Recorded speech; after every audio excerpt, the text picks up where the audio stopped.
primar siempre. ¿Y qué es lo que mueve a las familias murcianas a adoptar uno? Imagino que razones habrá muchas y distintas. Pues hay muchas, la verdad que hay muchas familias que ya han culminado su deseo de ser padres biológicos, tienen quizás sus 2 o 3 niños o su niño y quieren voluntariamente adoptar a uno de esos otros niños que no tiene la gran suerte de contar con una familia o que ha nacido en un país en otras condiciones, ¿no? Y quieren darle ese futuro, quieren darle su hogar y la verdad que yo aprovecho para agradecerles una vez más lo que hacen, ¿no? Por estos niños. Hay otras muchas, la gran mayoría, que por una circunstancia u otra no han sido padres o no han podido ser padres, o quizá todo lo dejamos ya para una edad más avanzada, ¿no? Tenemos otro ritmo de trabajo y de prioridades a lo mejor en nuestra vida y lo pensamos muy tarde, cuando lo pensamos quizá hay algún problema añadido y bueno, es otro recurso, es otra forma de ser padres. Yo para esos otros, que son la gran mayoría, siempre incidimos mucho en eso, en el que ya hay un niño que tiene que ser adoptado o necesita esa familia y ese niño es como es y tiene la edad que tiene y tiene la historia anterior que tiene y tiene la complejidad que tiene, ¿no? Entonces no podemos solo buscarle familias a esos niños pequeños recién nacidos, sino a todos los que están en espera, ¿no? de una familia, pero son muchas y bueno, a día de hoy, nada más en el registro de adopción nacional, aquí en Murcia son más de 300 las familias que están esperando, ¿no? a que haya un niño para llegar a casa y estamos continuamente valorando solicitudes nuevas. Quincenalmente tenemos una comisión regional aquí en Murcia que valora estas idoneidades, ¿no? que tenemos que dar el visto bueno a esta familia, elaboramos un informe psicosocial para el que tenemos que hacer muchas preguntas a la familia, tenemos que hacerle visitas a su casa, tenemos que de alguna forma garantizar como entidad pública responsable, como gobierno, que esa familia reúne esas condiciones de las que hablábamos, ¿no? Entonces, motivos hay muchos, todos ellos son, gracias a Dios, buenos y para todos ellos hay siempre un menor que está esperando.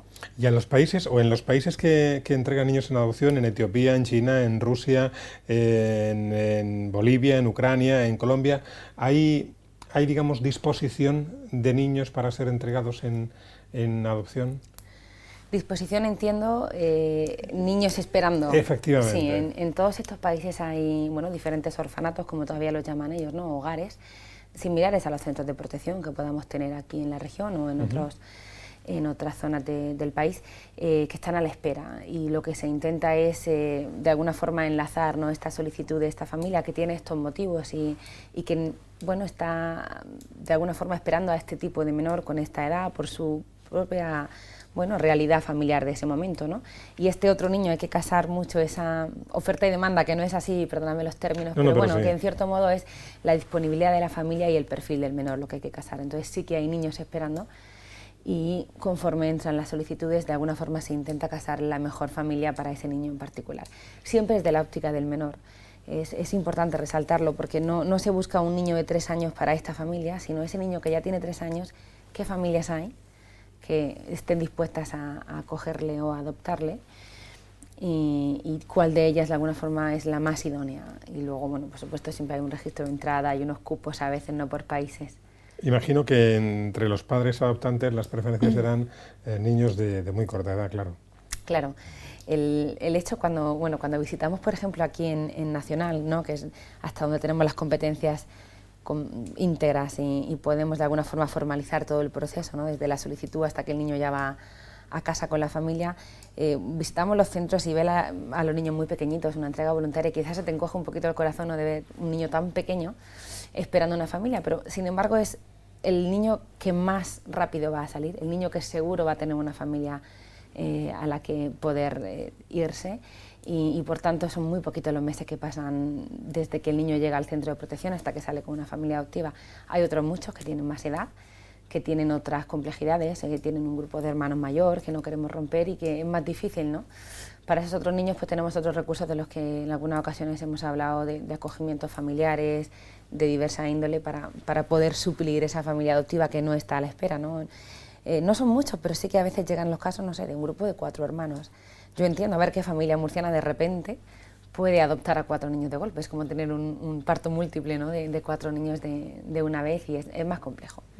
¿Se han dado casos de familias que han adoptado un niño de otro país y luego, pues no lo sé, por circunstancias cualesquiera, no han podido hacerse cargo de él, no se ha integrado? No lo sé. ¿Qué ocurre si esa circunstancia se da? A ver, son muy poquitos, son muy poquitos, gracias a Dios. El fracaso de la adopción, el fracaso del acogimiento, los números son muy pocos los casos, pero sí que es cierto que algunos se ha dado. Es tu hijo, o sea, una vez que se tramita todo y con países en los que la adopción es plena y lo traes a tu lugar de residencia y formalizas todo el proceso y tiene tus apellidos y está registrado, inscrito en el registro civil, es tu hijo, entonces no hay forma de que el niño retorne. En otros países la adopción es simple en un primer lugar y hasta que no pasa un cierto tiempo no se convierte en plena, no se ratifica por el juzgado de aquí. Y en ese tiempo sí que es cierto de que en caso de darse una situación así, tan desafortunada como esta, desde la Administración tendríamos que hacernos cargo. No sería posible que el niño retornase al país, pero sí que tendría que venir a un centro de protección nuestro y eso sí que tendría unas consecuencias importantes para el niño, y desde la Administración siempre intentamos garantizar otros recursos de apoyo a esa familia, tanto a nivel psicológico, de integración familiar, etcétera, para que el niño se quede en casa con sus papás y de hecho en la gran mayoría de los casos llegan a un buen fin. Por último, Laura, digamos, la Administración nunca la hemos oído hacer un llamamiento a la adopción. Bueno, sí en casos puntuales de acogimiento temporal, pues recientemente hemos hablado de eso y de esos casos así, pero de adopción, digamos, en este caso internacionales, nunca la hemos oído hacer un llamamiento. Quizá no es necesario hacer ese llamamiento, no es necesario captar padres adoptantes, hay digamos, una fluidez de padres interesados.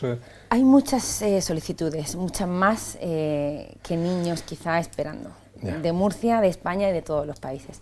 Y hay muchas otras formas de colaborar, porque la gran mayoría de países tienen muchos niños susceptibles de recibir esa ayuda, pero esa ayuda para que puedan permanecer en su hogar y con su familia. Quizá no sea un programa de apadrinamiento en el tercer mundo, de los que en muchas ocasiones se han visto, ¿no?, llamamientos a través de muchos organismos y entidades.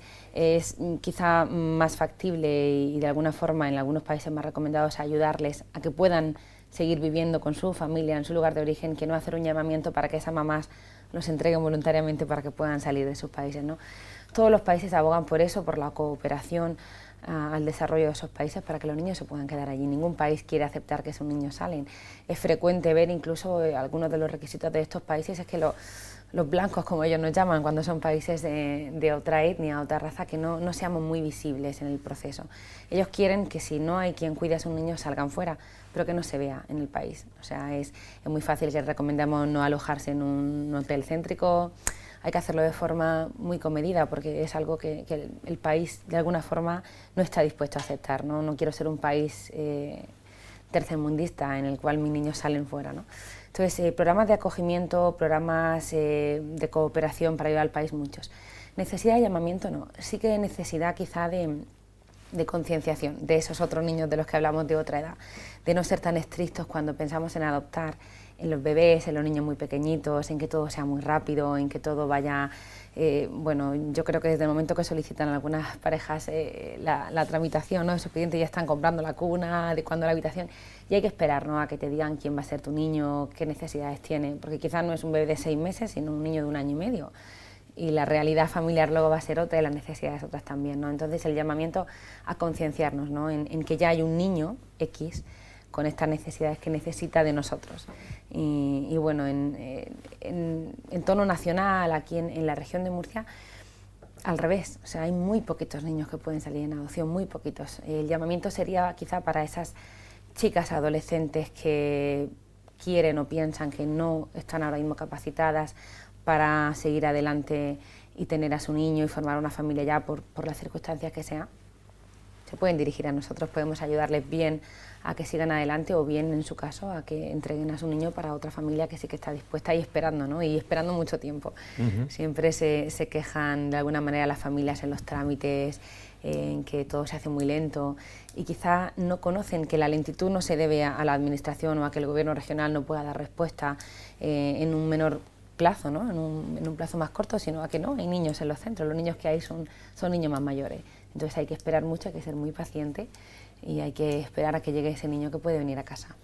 La verdad es que la adopción siempre nos genera un sabor agridulce, ¿no? Por un lado, la componente de acogida, de proporcionar un bienestar mejor a quien viene a casa, y por otra parte la componente, digamos, de desarraigo de su núcleo familiar, de su entorno del que tiene que marchar, ¿no? Pero bueno, en todo caso, un llamamiento siempre a la responsabilidad, que no es una decisión cualquiera. Totalmente, además el factor madurar la decisión de adoptar es importantísimo.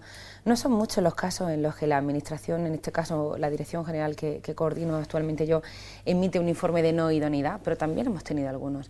O sea, cuando hay una familia que por circunstancias no han podido ser padres, no han podido tener familia, acuden a la adopción, pero no están motivados, no saben lo que es, no lo han madurado, ella quiere pero él no se lo han contado a los padres todavía, no tienen forma de atender adecuadamente a ese niño.